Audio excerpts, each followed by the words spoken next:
First time kong na-question kung ba't ako pabalik-balik ng Korea. Sobrang stress. Bumalik ako sa KVAC para kuhanin tong passport ko. Uritid. Wala pa akong tulog.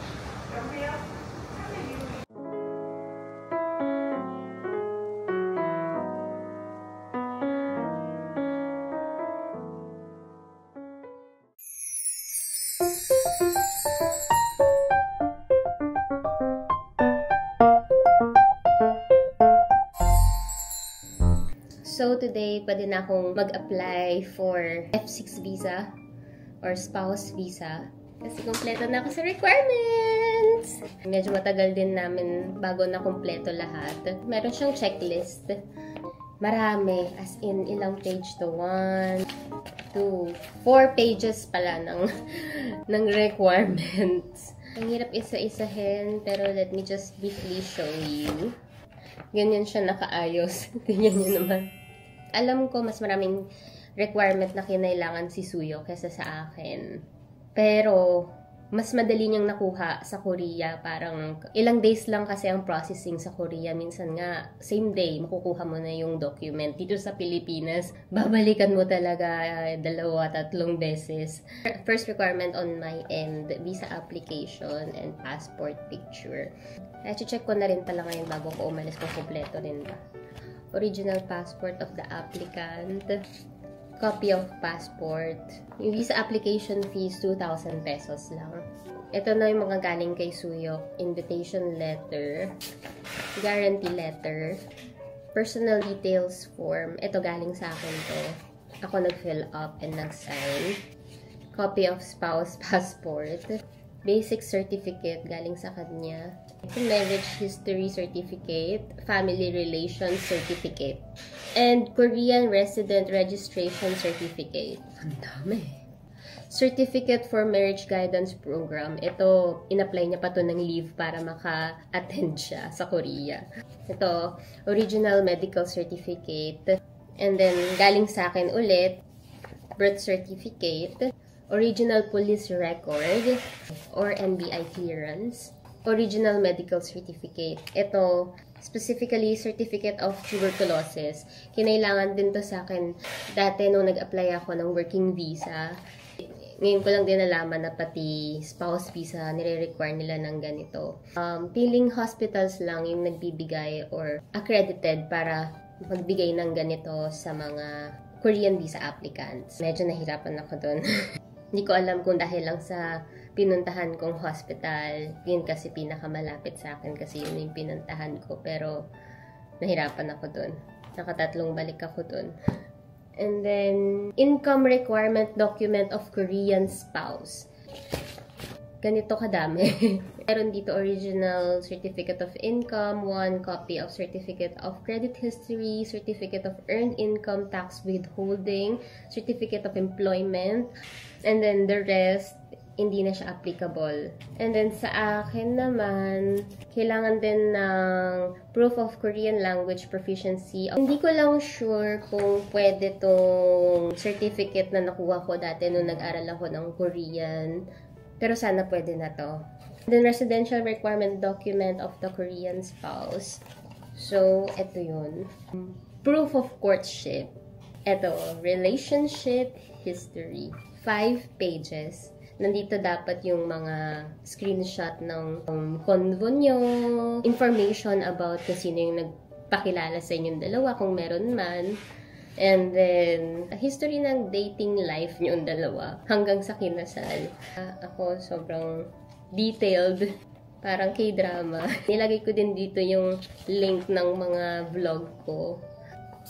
Ito siya. O, ayan, ganyan, sample, ganyan, with pictures and everything. Nakakaloka. Talagang feeling ko uusisain nila yung love life namin. And that's it. Medyo confident naman ako na makakompleto. Pero, syempre, ayoko na kasing bumalik. Gusto ko nang matapos lahat. Gusto ko nang makuha yung visa ko para di na hindi na kami nag-LDR ni Suyo. Or kahit nag-LDR kami, saglit na lang. 1 week na lang yung pinakamatagal for me na okay. Ngayon, after 1 week na LDR, di ko na kaya. OA man kung OA, pero ganun pala talaga kapag nahanap mo na yung lifetime partner mo.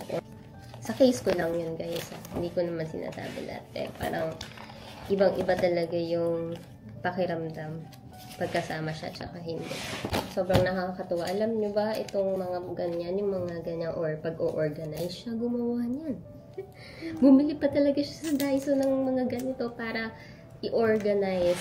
Yung mga requirement na kinailangan ko, ako na lang yung responsible doon. Pero yung sa kanya, talagang siya.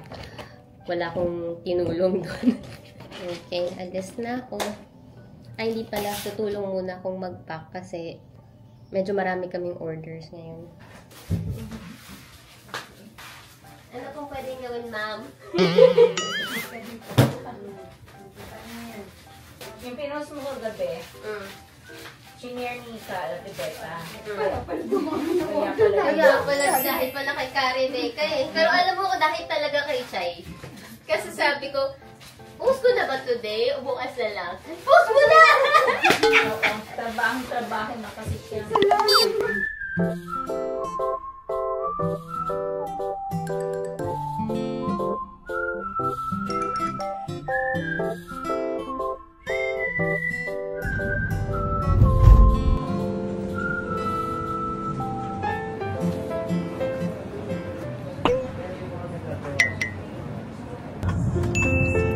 Hindi po ako natapos. May kulang. Ano kulang? Siya. Akala ko, kompleto na ako. Pero hindi mag-proceed yung application ko. Kasi kulang pa ako ng medical certificate. Iba pala yung tuberculosis medical certificate. Meron pang iba yung full medical check-up. Nagganon na si Suyok sa Korea, pero hindi ko alam na may ganon din pala ako dapat. Nung nag-apply din kasi ako ng working visa dati, yun lang naman yung ni-require. Medyo madidelay yung processing ngayon ng F6 visa ko dahil dun. So, itatry kong makapagpa-check up and makakuha ng medical certificate as soon as possible and masubmit na dun. Sayang.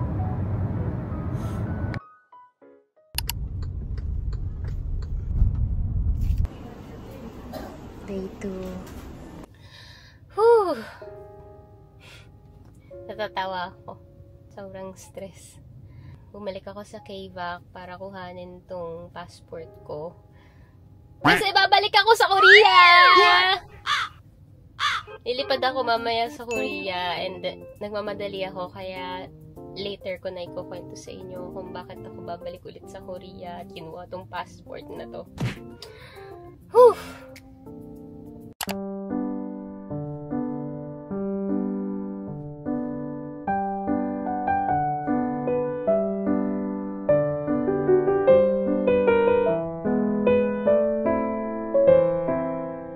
Inaantok na ako.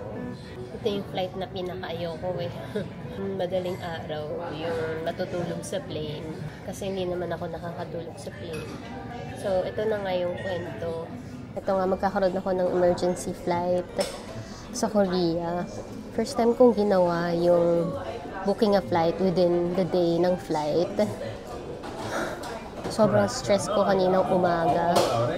So, mapapalipad ako ng Korea dahil yun sa nag-iisang requirement na kailangan ko para sa visa. Pwede ko naman siyang gawin dito sa Pilipinas. Pero, ang tagal nang abutin. Like, yung blood chem, 3 working days. Yung AIDS test, 5 working days.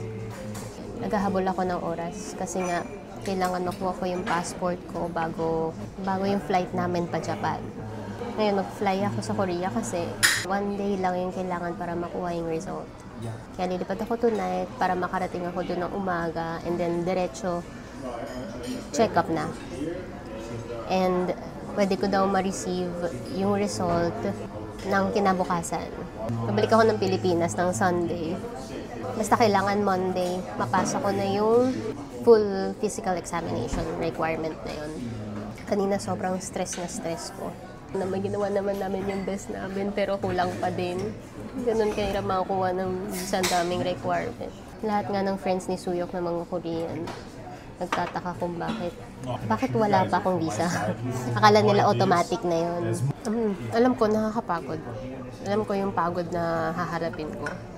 Pero nawala yung pagod ko nung naisip ko na, ay, magkikita ulit kami ng baby ko. Mari-recharge na ako. Kahit saglit lang, kahit balik din ako ng Sunday. Kahit 3 days lang. Ayun, happy yung heart ko na ngayon. Maluwag na sa loob ko. Gumawa lang talaga ako ng dahilan para makita yung asawa.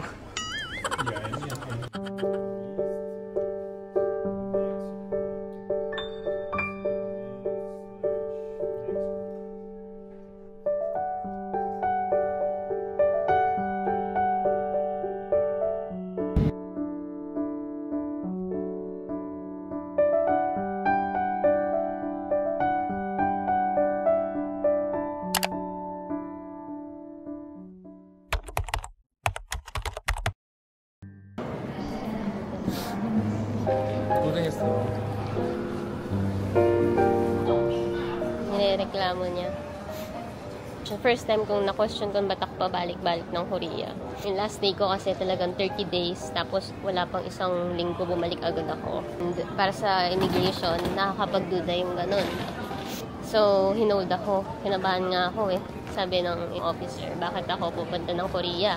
Sabi ko, na-miss ko na yung asawa ko. Wala pa din kasi ako F6 visa, kaya ang gamit ko is tourist visa. Pero sabi nga, dapat ako kumuha na ng F6 visa. Gusto ko naman, gusto ko makakuha ng F6 visa, pero ganun ba kadali? Ito nga eh, pupunta pa ako ng Korea para lang makakuha ng isang requirement para sa visa. Ayun, okay naman na sana sa akin. Kaso nagagalit siya. Bakit daw? Habang ini-interview ako, pinapatay yung phone ko. Siyempre, gusto niya akong tulungan while nahihirapan ako. Na sobrang na-stress din ako, pero okay na sana sa akin. Tapos na nakalabas na ako, pinapasok naman ako, pero siya gigigil pa din siya. And sana baby, hindi na wasap. Ay no, 근데 좀 답답해놨지. Natatapos.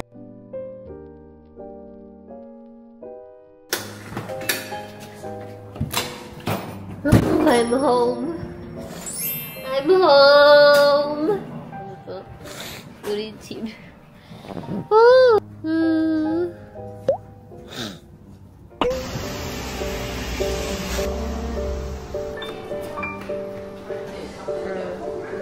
Wala pa akong tulog.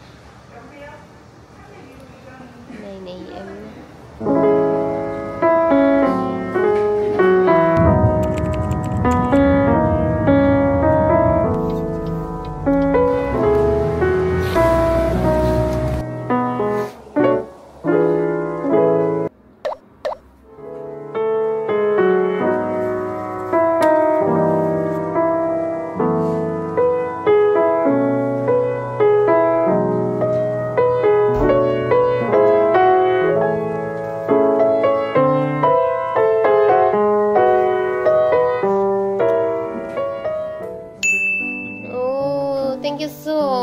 내가 필리핀에 있을 때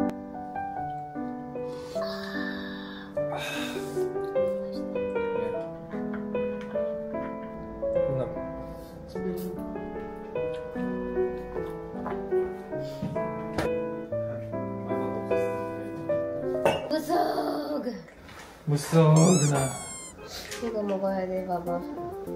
맞아. 나 바보야 지금. I'm 바보이나. 이거 apple cider. 조금 셔. 좋아. I like this. 맛있다. 이거 먹으면 딴 거 안 땡길까? 단 거 안 땡겨? 응.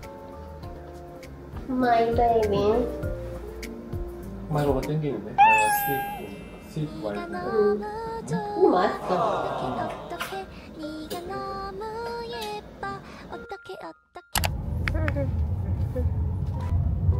Makukuha na yung resort. Near Pilipina, 돌아갈 거야.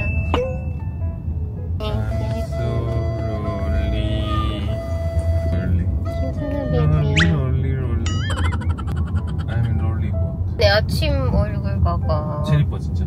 너무 귀여워. Wala akong makeup like. Wala talaga. As in, pagkagising niya parang na. Alam mo ba yung tsura? Spooky my baby face.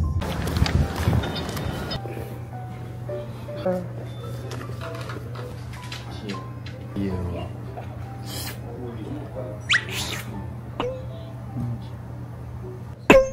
나 좀 물어볼게. 이제 가져가. 같이 먹자. 포켓, you know, 포켓. 뭐? 뭐라고? I don't know. 포켓볼. 푸드 메뉴 포켓볼. 가져가세요. 네.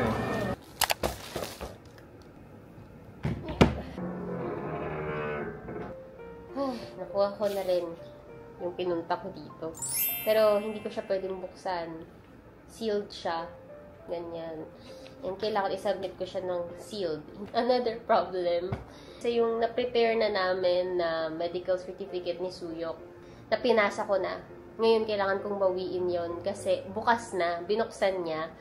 Nag-aalala kami, baka magkaroon ng problema in the future. Bumalik si Suyok dun sa hospital na pinagpagawaan niya, which is malapit sa work niya.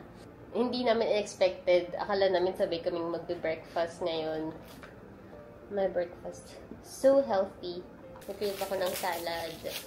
Medyo nakarelax na ako kasi talagang kahapon, ay hindi ko talaga alam ano nangyayari. Hindi ko alam kung anong mararamdaman ko kahapon. Kulang sa tulog, gutom, pagod, may allergy pa ako. May soup din pala, mushroom soup.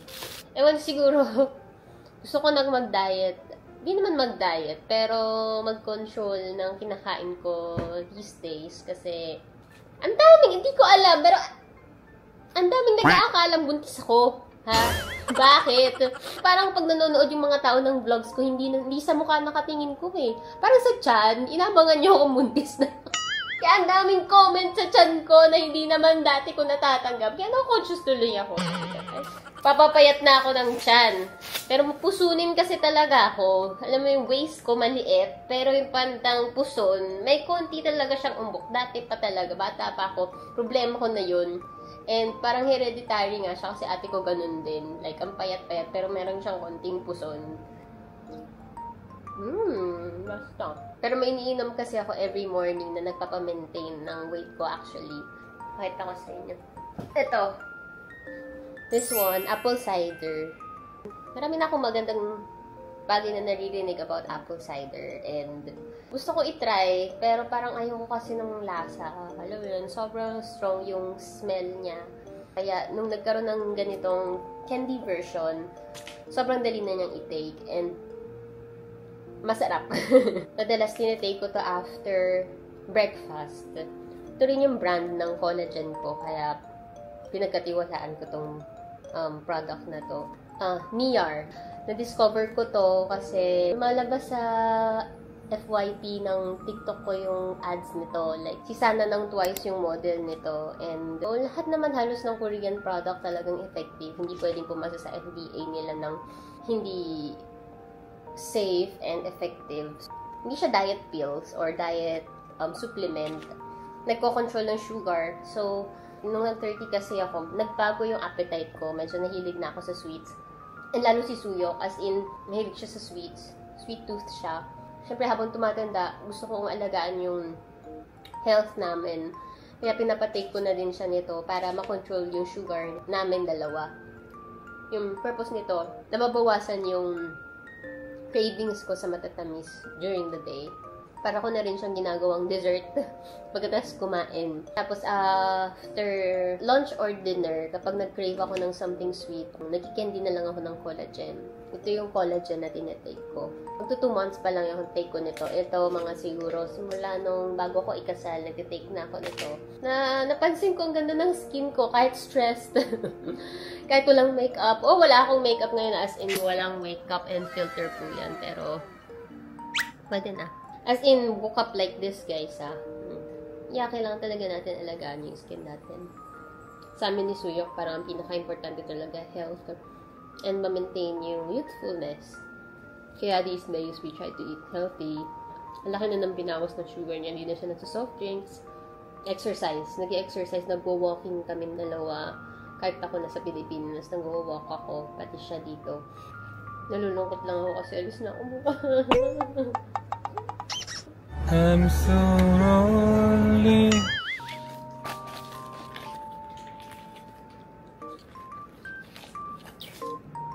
Sarap siya. Okay din pala yung apple cider sa digestion. Well, Sukiyaki style sushi. Spicy, ay, baka po ng kuya.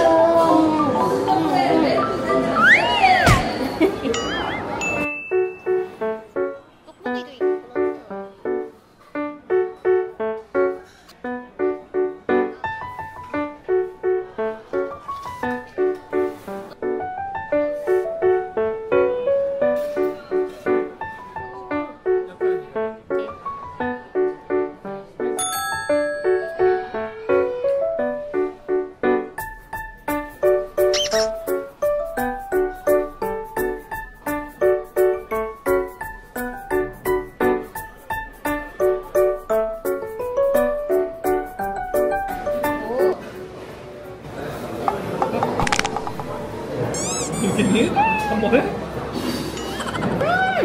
맞더라?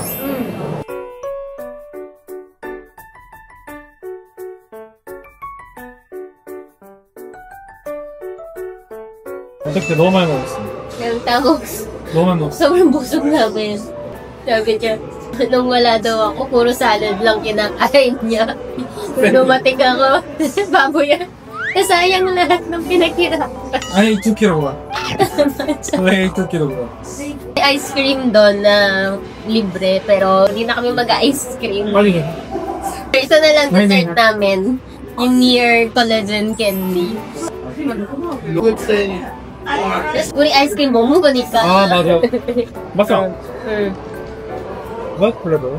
맞아. Orange pineapple. 나 오렌지 펜했어. Ito na lang yung dessert namin. Ang ganda pa ng cookies. 나 오늘 느낌이 좋아졌어. 그러니까. 말 봐봐, 이노아. 뽀뽀하고 싶은 피부. Magnet. Bibili kami ng pasalubong para kay mama.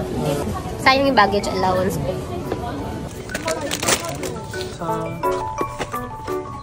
네, 하나만. 어차피 나 넥스몬 가니까.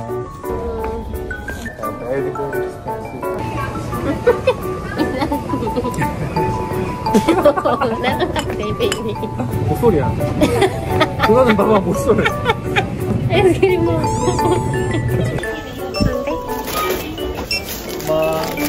마. 햄피다. Wala akong damit na dala, puro pasalubong.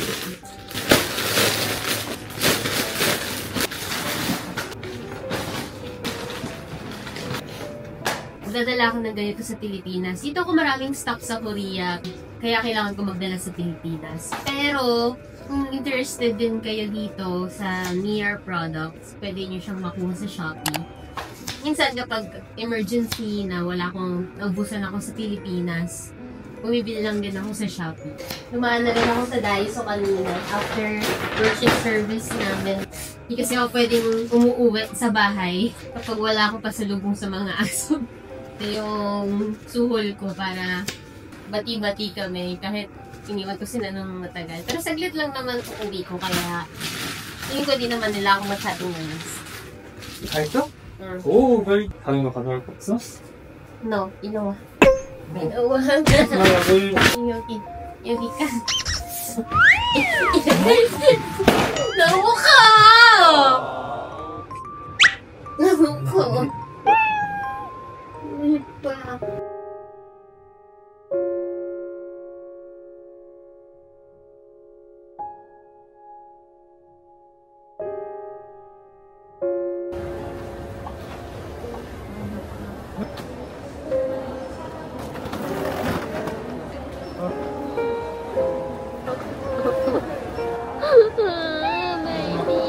금방 박죠. 오래 가고. 응?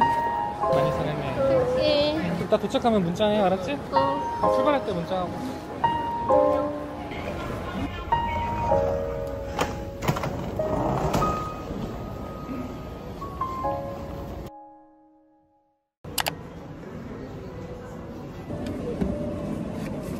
So, ang daming nangyari ngayong araw na to.